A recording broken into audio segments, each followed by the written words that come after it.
오늘 우리에게 주신 하나님의 말씀 신약성경 누가복음 24장입니다. 누가복음 24장 44절에서 48절의 말씀입니다. 신약성경 141쪽에 있습니다.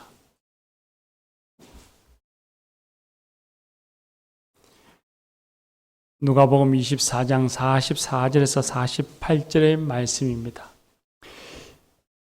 이것은 하나님의 말씀입니다. 이제 하나님의 말씀을 경청하겠습니다.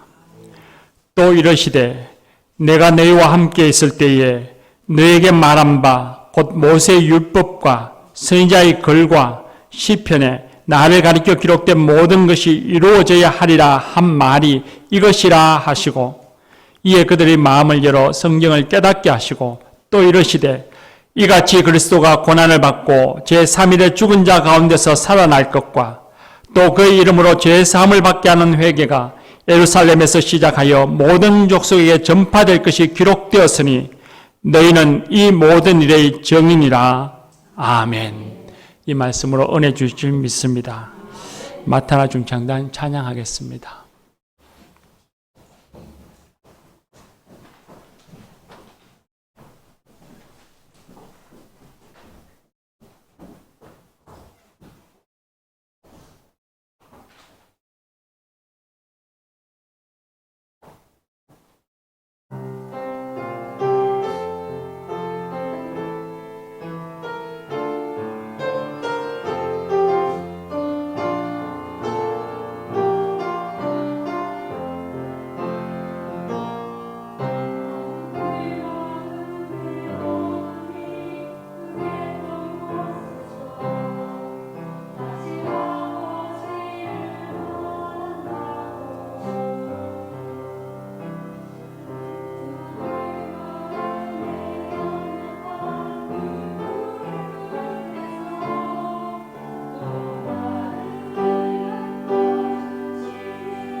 우리가 하나님의 기쁨인 줄 믿습니다.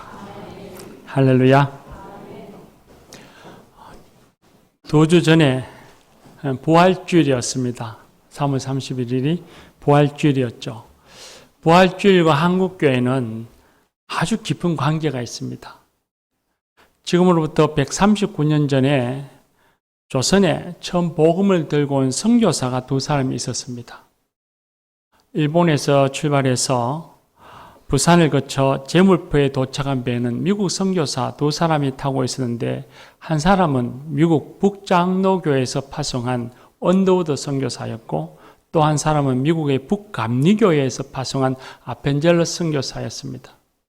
근데 이 2사람이 제물포에 도착해서 조선에 입국한 날이 1885년 4월 5일 부활주일이었습니다. 물론 그때 조선에는 달력도 없었고, 더욱이 부활이라는 말은 그런 개념도 언어도 단어도 없었고, 주일이라는 말도 없을 때였습니다. 아펜젤러 선교사는 이날 제물포에 내린 후에 도착 소감을 일기에 이렇게 적어 놓았습니다. 우리는 부활주일에 여기 왔습니다.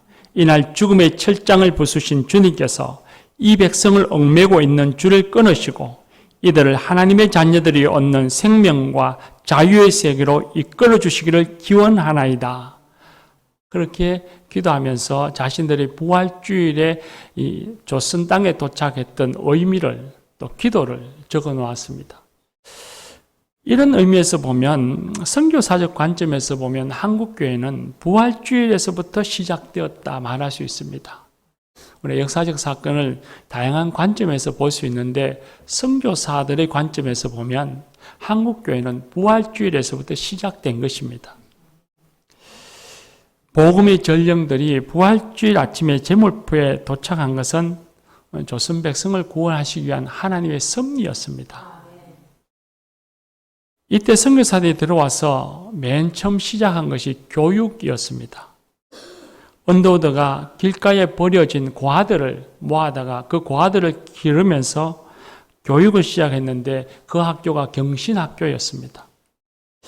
그리고 감리교의 메리 스클레턴 여사는 4천년 동안의 교육의 교자도 알지 못했던 여성들을 모아서 교육을 시작했는데, 그 학교가 이화학당, 지금의 이화여자 대학교입니다. 아펜젤러는 오랜 세월 동안 양반 제자들만 한자 교육을 받아오던 관습을 철폐하고, 소년들이라면 누구든지 와서 배우기를 원하는 사람은 다 와서 배울 수 있도록 학교를 열었는데, 그 학교가 배제학당입니다. 현대식 학교가 세워지면서 서양의 문물과 세계 역사와 지리, 물리, 화학, 수학 등을 가르치기 시작했습니다. 한국인들을 무지로부터 부활했습니다. 4천년 동안 동양의학에 의지해서 침과 뜸 그리고 탄약만 달여 마시던 조선 백성들이 제중원에서, 나중에 세브란스 병원이 되죠. 제중원에서 현대식 서양약과 치료법으로 병을 고쳤고 수술을 받았고, 전국에 서양식 병원이 세워졌습니다. 전주에는 예수병원, 광주의 제중병원, 대구의 동산병원, 평양의 시올병원, 해주의 결핵병원 같은 병원들이 세워졌습니다. 오랜 세월 무서운 질병에 시달리던 조선 백성들이 서양의학으로 여러 병에서부터 해방되어서 새 생명을 얻었습니다. 그 외에도 철저하게 여성을 차별하던 문화에서 남녀 평등을 이루어냈고, 천민들을 해방시키면서 사회 계급 제도를 철폐했습니다. 인간은 누구나 평등하다고 하는 의식과 문화를 세워나갔습니다. 부활주일에 그들은 부활이 정리되어서 이 땅에 도착했고, 이 땅에 들어와서 우리에게 어둠을 밝혀주었고, 새 생명을 전해주었고, 산 소망 가운데 살게 해주었습니다. 이런 의미에서 보면 우리는 예수 그리스도의 복음의 빛이기도 했을 뿐만 아니라 우리에게 복음을 전해준 사람들에게 우리는 빚진 사람들입니다. 오늘 우리가 읽은 성경 말씀에 보면 부활하신 예수님이 제자들에게 찾아와서 마지막 48절 말씀에 너희는 이 모든 일의 증인이라 그렇게 말씀하셨습니다. 예수님이 십자가에 죽으시고 다시 살아난 것에 대한 모든 일어난 일의 증인이라 말씀하시는데 이 하신 말씀, 증인이라 하신 말씀에 과연 이 말씀이 갖고 있는 의미가 무엇일까? 무슨 의미로, 무슨 뜻으로 이 말씀을 하신 것일까요? 예수님이 죄와 죽음의 권세를 이기고 다시 살아나셨습니다. 그러나 제자들은 예수님이 살아나셨다는 것과는 전혀 다른 상반된 모습을 갖고 있었습니다. 그들은 여전히 유대인들의 눈총과 핍박이 두려워서 문을 꼭꼭 걸어 잠그고 숨어 있었습니다. 예수님의 무덤에 갔다 온 여제자들로부터 예수님이 부활하셨다는 소식을 듣었습니다. 또 엠마오로 가는 두 제자들이 돌아와서 길 위에서 예수님을 만났다고 하는 소식도 들었습니다. 그러나 그들은 믿지 않았습니다. 당신들이 헛것을 보았을 거야 라고 여겼습니다. 그렇게 두려움과 불신 가운데 숨어있는 제자들에게 부활하신 예수님이 찾아오셨습니다. 그리고 말씀하시기를 너에게 평강이 있을지어다 했습니다. 여전히 무덤에 계실 거라고 생각했던 예수님이 나타나셔서 샬롬이라고 하시니 제자들이 얼마나 놀랐겠습니까? 그때 예수님이 말씀하십니다. 어찌하여 두려워하느냐? 어찌하여 의심하느냐? 왜 내가 부활했음을 믿지 못하느냐? 하시고는 손과 발을 보여주시면서 죽음을 이기고 다시 살아나셨음을 증거해 보여주셨습니다. 증명해 보여주신 예수님. 그 예수님께서 제 아들에게 이제는 다시 말씀하십니다. 오늘 우리가 읽은 말씀이고 앞부분에 제 아들에게 부활하셨음을 증명해 주신 것은 우리가 읽지 않은 앞부분의 말씀입니다. 오늘 우리가 읽은 말씀에 보면 주님이 그렇게 이야기합니다. 또 이르시되 하시고는 말씀하시기를 내가 너희와 함께 있을 때에 너에게 말한 것 곧 모세의 율법과 선지자의 글과 시편에 나를 가리켜 기록된 모든 것이 이루어져야 하리라 한 말이 바로 이것이니라. 하나님께서 구약 성경에 하나님의 사람들을 통해서 예언하신 모든 말씀, 예수님을 가르쳐 하신 말씀, 그리고 예수님이 제자들과 함께 있을 때에 하셨던 말씀, 그 말씀이 이제는 이루어졌다. 그렇게 말씀하십니다. 예수님의 십자가의 죽으심과 죽음을 이기고 다시 살아난 것이 우연히 일어난 일이 아니고 하나님이 이미 구약 성경에 하나님의 사람들을 통해서 예언하신 것들이 이루어진 것입니다. 예수 그리스도의 죽으심과 부활, 곧 복음이죠. 그 복음은 하나님이 약속하신 말씀의 성취였습니다. 하나님의 약속이 이루어진 것입니다. 그리고 예수님께서 제 아들의 마음을 열어 성경을 깨닫게 하시고 또 말씀하시기를 그리스도가 고난을 받고 제3일에 죽은 자 가운데서 살아날 것과 그의 이름으로 제3을 받게 하는 회개가 예루살렘에서부터 시작하여 모든 사람에게 전파될 것이 기록되었으니 하셨습니다. 십자가에 달리시고 부활하신 예수 그리스도를 통하여서 나타날 제3의 회개, 제3의 은혜가 예루살렘에서부터 시작해서 유대 세계를 넘어서서 전 세계 모든 만민에게 전파되어야 할 것이라는 것이 성경에 기록되어져 있다는 것입니다. 하나님께서 그리스도에 대한 약속이 성경에 기록하신 것처럼 그리고 그 그리스도가 전파되어져야 할 것도 기록하셨다는 것입니다. 하나님이 그렇게 하실 것이고 그렇게 하기를 원하신다는 것입니다. 성경이 말하는 구원사건, 흔히 우리는 구속사라고 말하죠.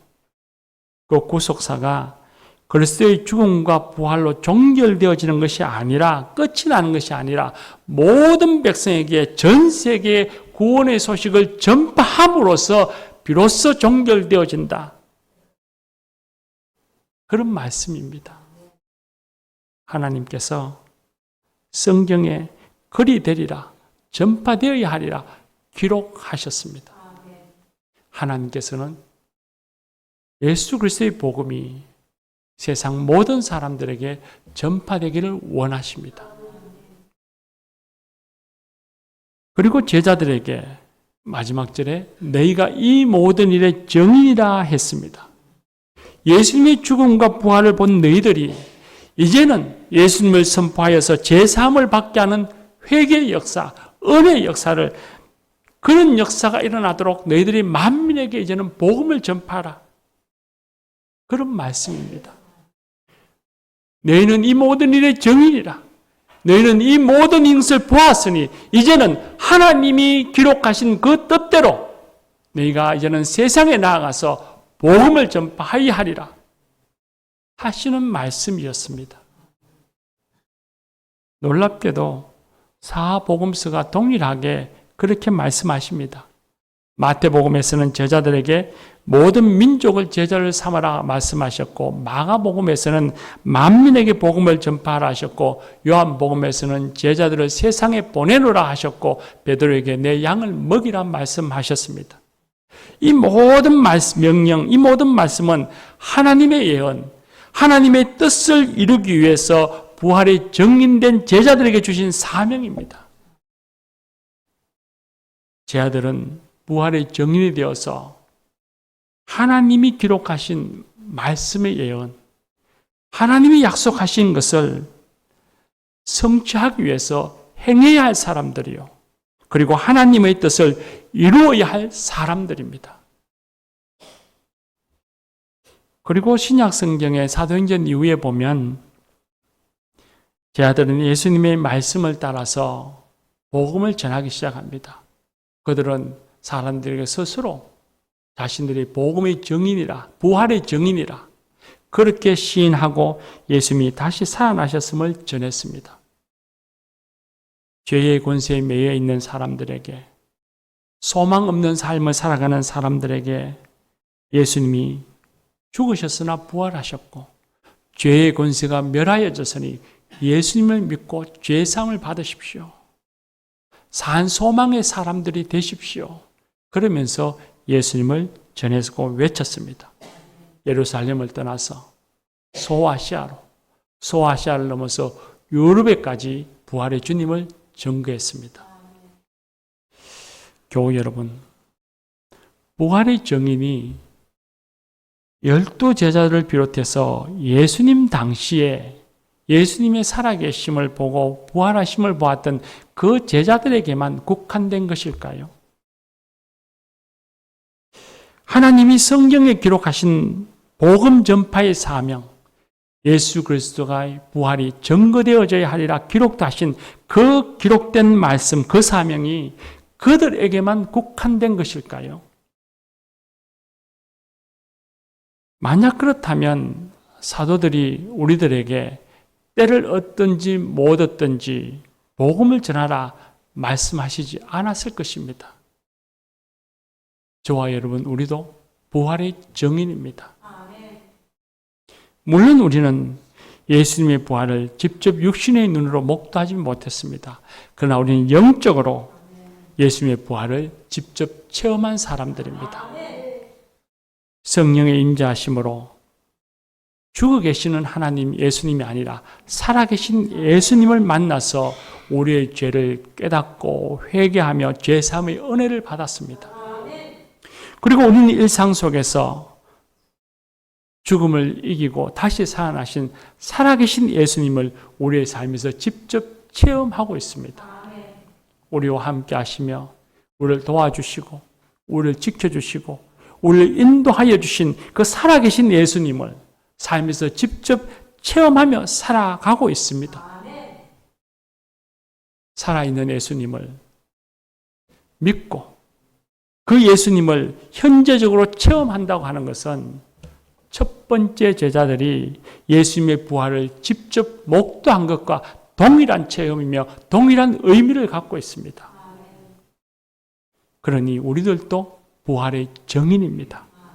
하나님이 성경에 기록하신 복음 전파의 사명을 받은 사람들이고 하나님이 예언하신 뜻을 이루어가야 할 사람들이며 바로 그런 교회 공동체입니다.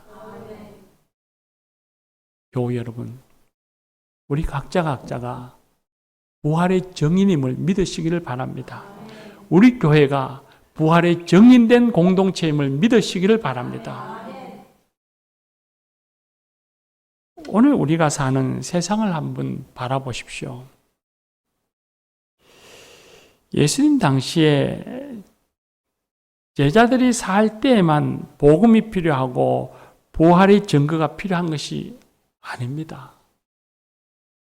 과학기술이 발전하고 선진화된 문명 속에 산다고 복음이 필요 없고 부활의 증거가 필요 없는 것이 아닙니다.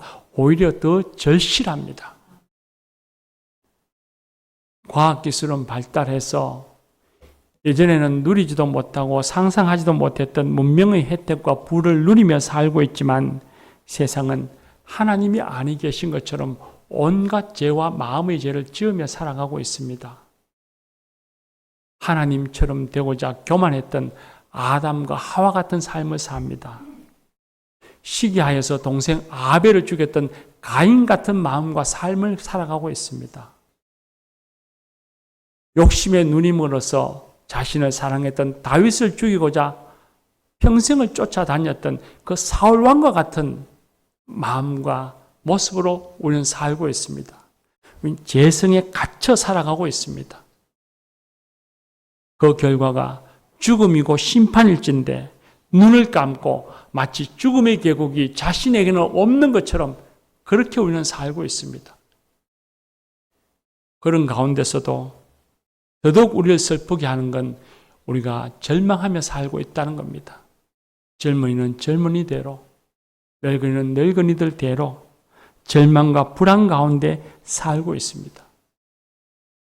정말 이 세상에는, 이 시대에는 복음이 절실합니다. 복음이 필요합니다. 문명이 발전되어져 있고 우리가 풍요롭다고 복음이 필요 없는 것이 아니라 정말 지금 이 시대에 예수님이 다시 살아나신 부활의 소식이 필요합니다. 교회 여러분, 이제 우리가 부활의 정인이 되어서 죄사함의 은혜를 선포하고 절망과 허물을 이긴 부활을 전해야 합니다. 우리를 위해서 십자가에 죽으시고 이 세상에 생명 주신 그리스도의 은혜를 전해야 합니다. 사탄이 주는 절망과 허물을 이기고 산 소망을 우리에게 주신 주님의 은혜, 부활의 주님의 소식을 전해야 합니다. 희망 없는 이 땅에 주님으로 인해서 소망이 있음을, 죽음만이 기다리는 인생에게 영원히 있음을 우리는 전해야 합니다. 2년 전인가 우리의 심금을 울렸던 이상한 변호사 우영우라고 하는 드라마가 있었습니다. 제가 좀처 드라마를 처음부터 끝까지 잘 보는 경우가 없는데 이 드라마는 너무 감동적이어서 끝까지 다 본 적이 있습니다.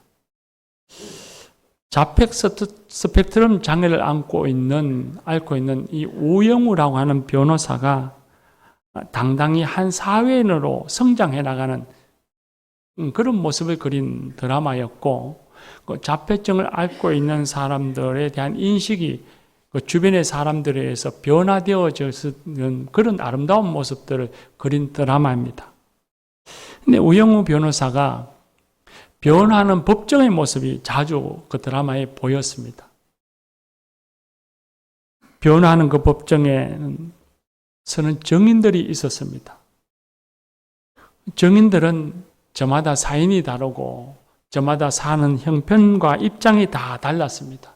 어떤 이는 그곳에 있는 피의자와 혹은 피해자와 이런저런 이해관계에 얽혀있는 사람들도 있었습니다. 그럼에도 불구하고 이 증인들은 용기를 갖고 증언대에 서서 자신이 보고 들은 것을 증언함으로써 많은 사람들이 진실을 알고 진실을 찾아가도록 해줍니다. 또한 정의를 세우는 데 일조합니다. 교회 여러분, 우리도 각자의 삶의 처지와 형편이 다 다르기는 하지만 부활의 증인으로서 용기를 가져야 합니다. 부활의 소식을 전할 때에 혹 내게 불편함이 오면 어떡하나 머뭇거리기도 하고 주저하기도 하지만 그 모든 것들을 다 떨쳐버리고 일어나서 부활의 소식, 부활의 증인의 모습을 보여주어야 합니다. 우리가 복음을 전하는 사람들, 우리에게 복음을 전해줬던 사람들 한번 생각해 보십시오.